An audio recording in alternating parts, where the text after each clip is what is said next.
I never thought my mother would destroy me in front of a room full of people who mattered. But she did. And that was the night everything changed. The chandeliers of the Azure Room cast a golden glow over the assembled guests. I stood near the back, hands trembling as I clutched my purse, watching my mother Evelyn Hayes command the room with effortless grace. She wore a cream silk dress that probably cost more than my monthly rent. Diamond earrings catching the light. This was supposed to be an intimate family meeting to discuss my wedding plans. Instead, she had orchestrated a grand announcement party, filling the private dining room with business associates, family friends, and half the people who mattered in our social circle. My fiancé Ethan squeezed my hand gently, sensing my discomfort. He was everything my family was not. Genuine, supportive, present. My younger sister Tiffany sat beside our mother, practically glowing in a designer dress. She was 22, 3 years younger than me, and had spent her entire life basking in the spotlight that should have been shared. My father Richard sat on her other side, already looking like he wanted to disappear. Evelyn tapped her champagne glass with a knife. "Thank you all for coming tonight," she began, her voice warm and gracious. "As many of you know, our eldest daughter Scarlett is getting married soon." She gestured vaguely in our direction. Scarlett has always been such a dreamer, always wanting fairy tales and happily ever afters. Something in her tone made my skin prickle. "However," Evelyn continued, her smile tightening, "after careful consideration, we've decided that we cannot fund Scarlett's dream wedding." The room went silent. "She needs to learn to live in reality rather than fantasy. We've decided instead to invest that money in Tiffany's future.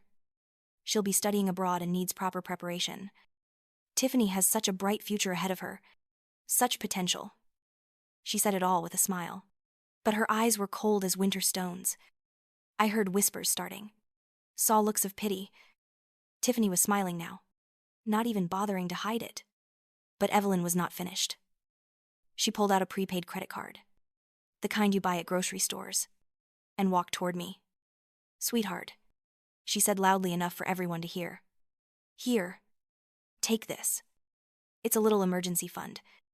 You can use it for maybe some discounted wedding supplies. I don't want you to say your mother never helped you." It had a cartoon cat on it. In that moment, something inside me hardened. I looked at her face, at the smug satisfaction barely hidden behind her mask of concern.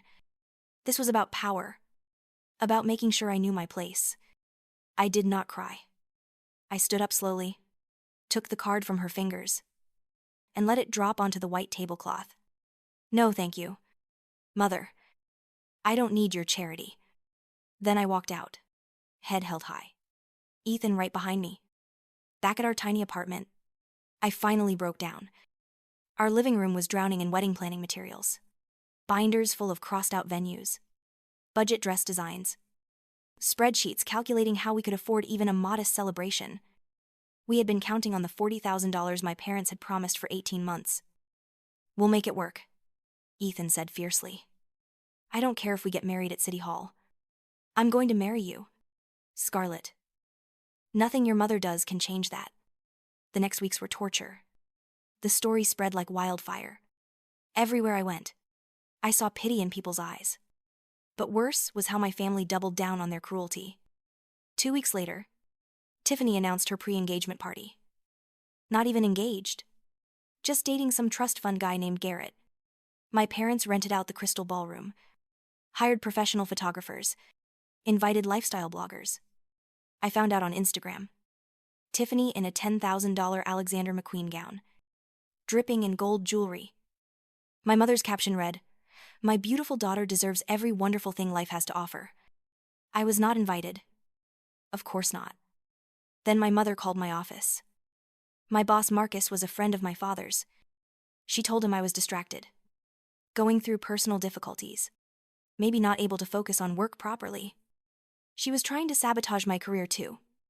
A week later, my father called asking me to design all the materials for Tiffany's graduation party for free. Invitations, banners, logos, social media graphics. "It's family," he said. "We help each other out. It would be good practice anyway." Good practice. as if I was not a professional with 4 years of experience.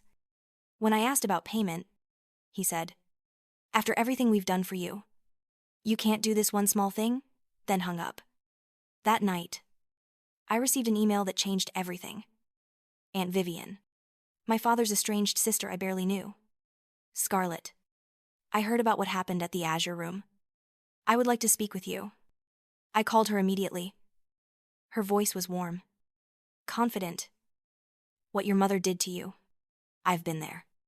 20 years ago, Evelyn humiliated me in front of the family, told everyone I would never amount to anything because I wanted to start my own business. She convinced your grandparents to withdraw my seed money. She made sure I knew I was not welcome unless I fell in line. I didn't know, I whispered. Of course not. But here's what she didn't count on. I built that business anyway. Now I own one of the most successful event planning companies on the West Coast. I organize weddings for celebrities, corporate events for Fortune 500 companies. I've made more money than your parents could dream of. My breath caught. Scarlett, Vivian continued, I want to help you. Do you want a wedding that will make everyone who doubted you sit up and take notice? Do you want to show your mother exactly what you're capable of? Yes, I said. Yes, I do. We met at a downtown coffee shop. Vivian looked like success personified, elegant and powerful. She pulled out a tablet. We're going to plan you a wedding that will be the talk of the town. Not the most expensive, but the most beautiful. The most perfectly executed event anyone has seen. Every detail will be impeccable. We'll do it for half what it would normally cost because you'll put in sweat equity. And I have relationships with every vendor who owes me favors. She showed me photographs of breathtaking weddings she had organized. But here's the key. We keep this absolutely secret. Your mother cannot know. Let them think you've canceled or you're having a courthouse wedding. Let them think they won. When we reveal what you've actually done, it will be devastating. What do you need from me? I asked. Your talent. You'll design everything. Your time. Nights. Weekends. Every spare moment. And you need to be ready for the fallout. Because when your mother realizes what you've done, she is going to lose her mind. I can't wait, I said. The next 3 months were the hardest but most exhilarating of my life. I worked my regular job during the day. Then every evening designed wedding materials until midnight. Invitations with custom calligraphy. Watercolor table numbers. Every weekend, I met with Vivian. Touring venues. Meeting vendors. Making 1,000 decisions. Ethan was my rock, taking over household duties so I could focus. This is for us, he would say. For our future. I'm so proud of you. Vivian connected me with her network. Because I was coming through her. They gave me incredible rates. The venue was a historic botanical garden that usually booked only exclusive events. The florist was a genius who worked with roses that cost $30 a stem but agreed to create arrangements using seasonal flowers. The photographer was a rising star. Everyone understood this was not just a wedding. This was a showcase. A statement. My family remained ignorant. I posted vague, sad updates on social media suggesting we were struggling. Photos of courthouse weddings with captions like, "Sometimes simple is better." My mother and Tiffany ate it up. Tiffany's posts were salt in the wound. Shopping trips to Europe. Boutique hotels in Paris. Designer bags from Milan. My mother commented on everyone, "My gorgeous girl deserves the world." The contrast was deliberate. Let them think they had won. 6 weeks before my day. Wedding. My mother called. Scarlett. Darling. I need a favor. Come by tomorrow evening. I need design work for Tiffany's going away party. This was it. The moment Vivian had predicted. They wanted to parade me. Reinforce the hierarchy. I could have said no. But we had a plan. Okay. What time? When I arrived, several expensive cars filled the driveway.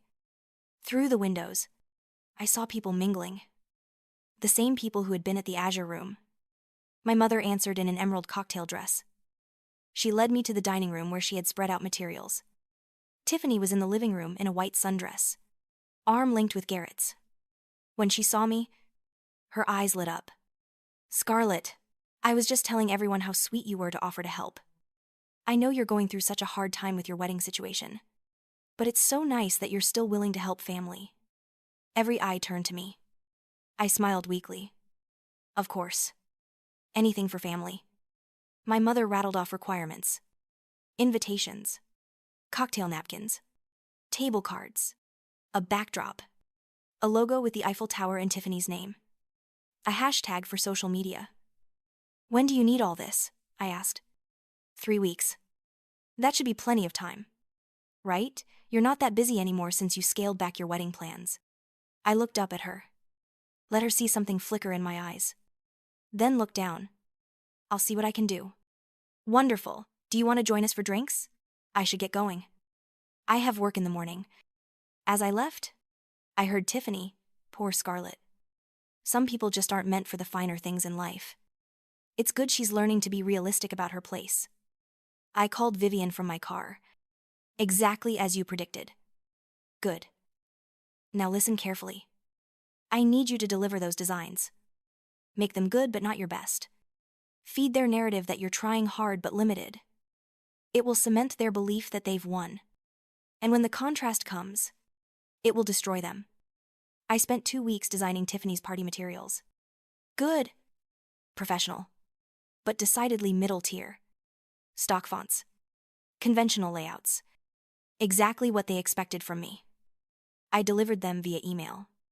My mother responded, "These will do." Thanks. But while creating their mediocre designs, I was finishing materials for my own wedding. And these were masterpieces. The invitations went out 3 weeks before the wedding. Just 40 people. Ethan's family, our closest friends, and several key members of the social circle my mother cared about. People who had witnessed my humiliation. We did not invite my parents or Tiffany. They would find out in the most devastating way possible. Tiffany's party happened 2 weeks before my wedding. I saw photos on Instagram.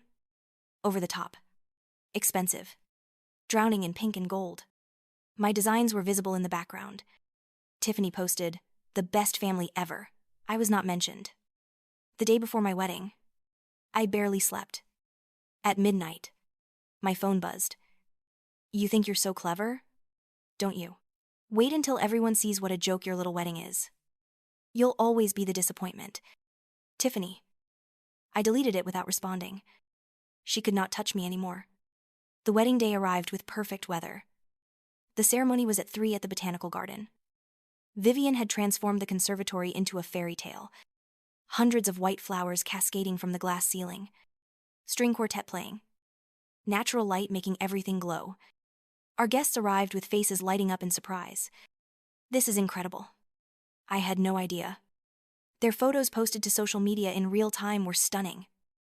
The ceremony was perfect. Ethan cried when he saw me. We had written our own vows. When I promised to build a life based on respect and equality, I meant every word. This was not just a wedding. This was a declaration of independence. The reception was under a massive tent strung with fairy lights. Long tables. Flowers. Candles. The food was incredible. Everything was authentic. Meaningful. Beautiful. 2 hours in, I saw them.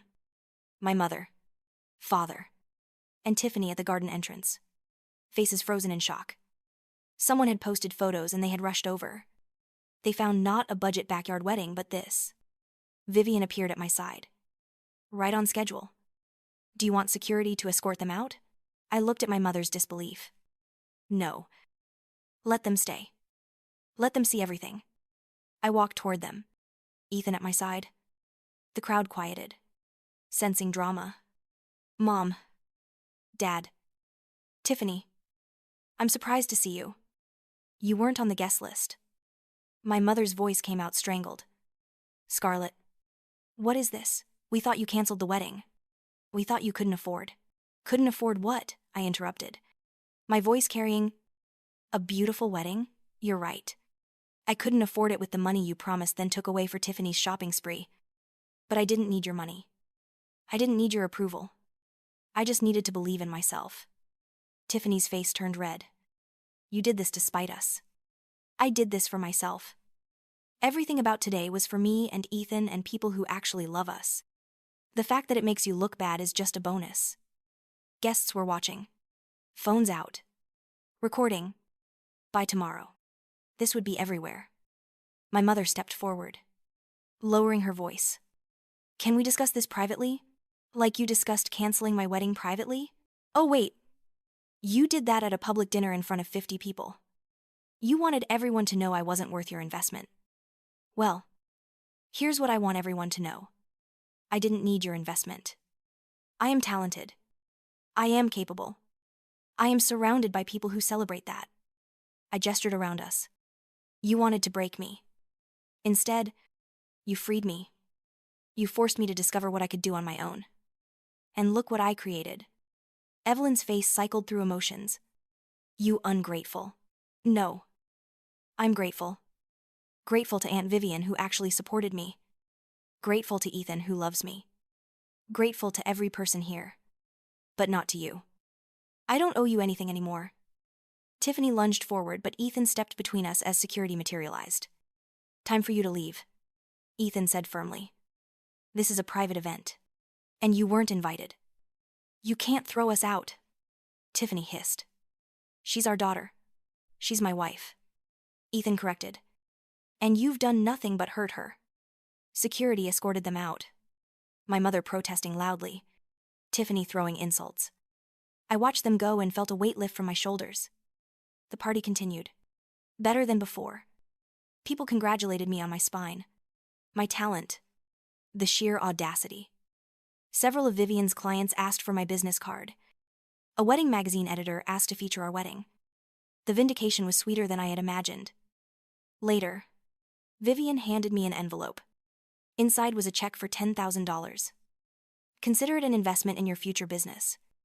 You should start your own event design company. Between your skills and my connections, you'll be unstoppable. I hugged her tightly, crying. Thank you for seeing me when nobody else did. That's what family does, she said softly. Real family. The fallout was brutal and satisfying.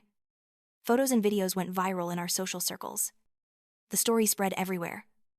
Scarlett Hayes, publicly humiliated and cut off, had created a wedding featured in 3 magazines and 2 wedding blogs. My mother's friends distanced themselves. My father's business partners asked uncomfortable questions.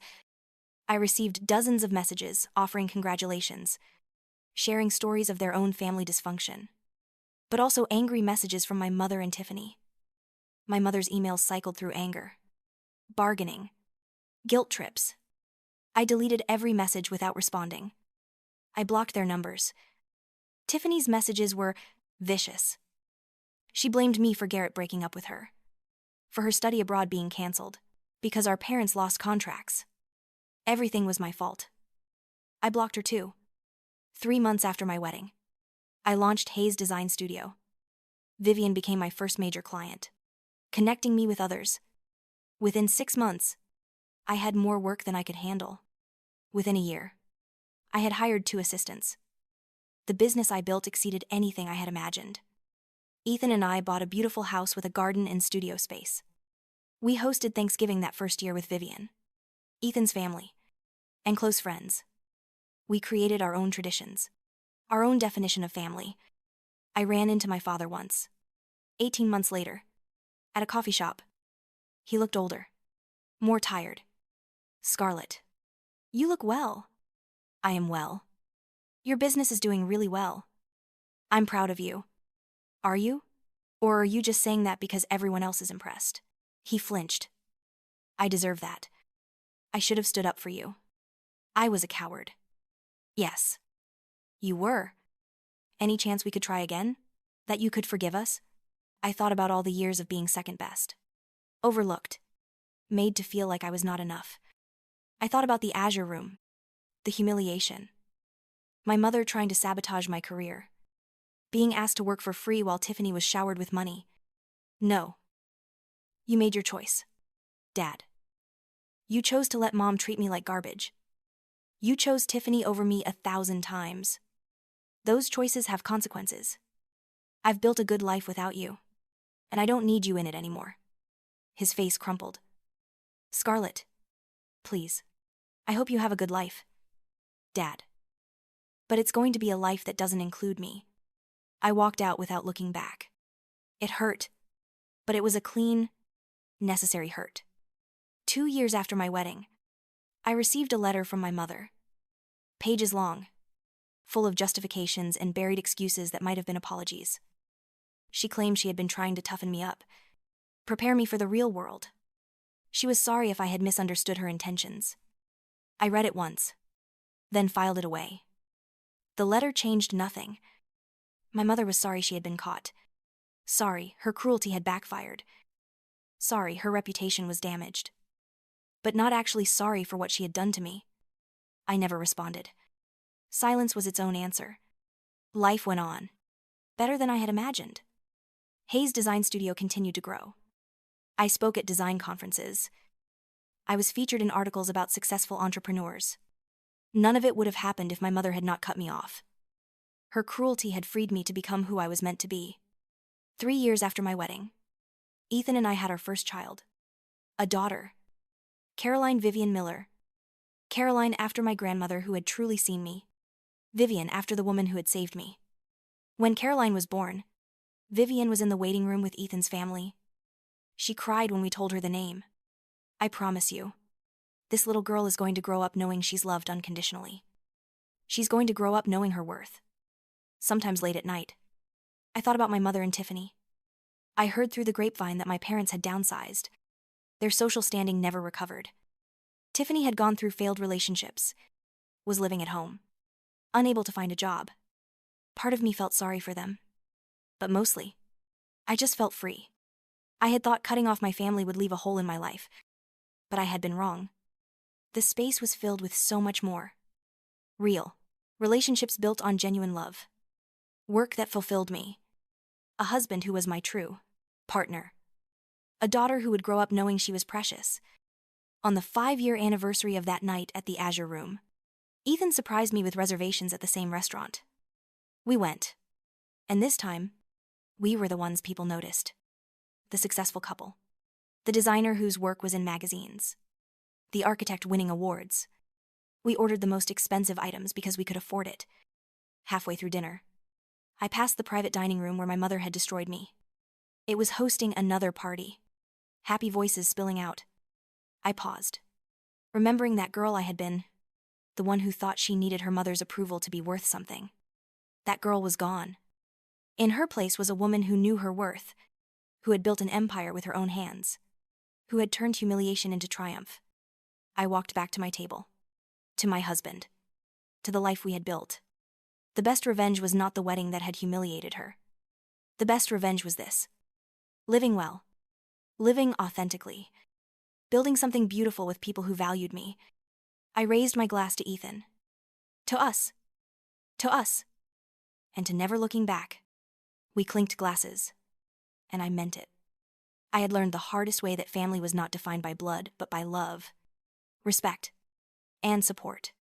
I had learned that sometimes the greatest gift someone can give you is their absence, because it forces you to discover your own strength.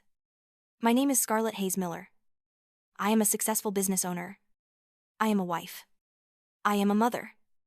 I am an artist. I am strong. I am worthy. And I did it all without them. Years later, I would occasionally see updates about my family through mutual acquaintances. My mother had started volunteering at charity events, perhaps trying to rebuild her tarnished reputation. Tiffany had finally found a job. Nothing glamorous. Working as a receptionist at a dental office. The life of luxury she had been groomed for never materialized. My father had retired early, looking smaller and more defeated each time someone spotted him around town. I felt no satisfaction in their decline. But I felt no guilt either. They had made their choices. Prioritized appearance over substance. Cruelty over compassion.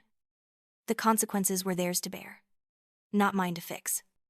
Caroline grew into a bright, confident child. At 4 years old, she would sit in my studio while I worked, drawing her own designs with crayons and markers. "Mommy, when I grow up, I want to make beautiful things like you," she would say. And my heart would swell. She would never know the version of me that had been broken down and made to feel small. She would only know the woman who had risen from those ashes. One afternoon, as I was picking up Caroline from preschool, another mother approached me. "You're Scarlett Miller, right? The designer? I just have to tell you. Your story inspired me to leave my toxic marriage. Seeing what you built after everything your family put you through, it gave me courage. So thank you." I hugged her, tears in my eyes. This was why it had all been worth it. Not just for my own freedom, but because my story had become a beacon for others trapped in their own cycles of abuse and manipulation. I had turned my pain into power, my humiliation into hope. Not just for myself, but for everyone who needed to see that escape was possible. That thriving after trauma was real. That evening, Ethan found me on our back porch, watching Caroline play in the garden. He wrapped his arms around me from behind. "What are you thinking about? About how different everything could have been," I said softly. "If my mother had just loved me the way I deserved. If my family had been what families are supposed to be. Would you change it?" he asked. "If you could go back." Knowing what you know now, I thought about it for a long moment, watching my daughter's laughter float through the air like music. I thought about Vivian, about the business I had built, about the strength I had discovered in myself. I thought about the life I had created, deliberately and carefully, with people who chose me every single day. "No," I said finally. "I wouldn't change a thing. Because all of that pain led me here. To this moment. To this life. To becoming someone I'm actually proud to be." Ethan kissed the top of my head. "I'm proud of you too. Every single day." As the sun set over our garden, painting the sky in shades of gold and pink, I realized something profound. My mother had tried to write my story for me, tried to cast me as the supporting character in Tiffany's grand narrative. But I had taken the pen from her hands and written my own ending. And it was better than anything she could have imagined.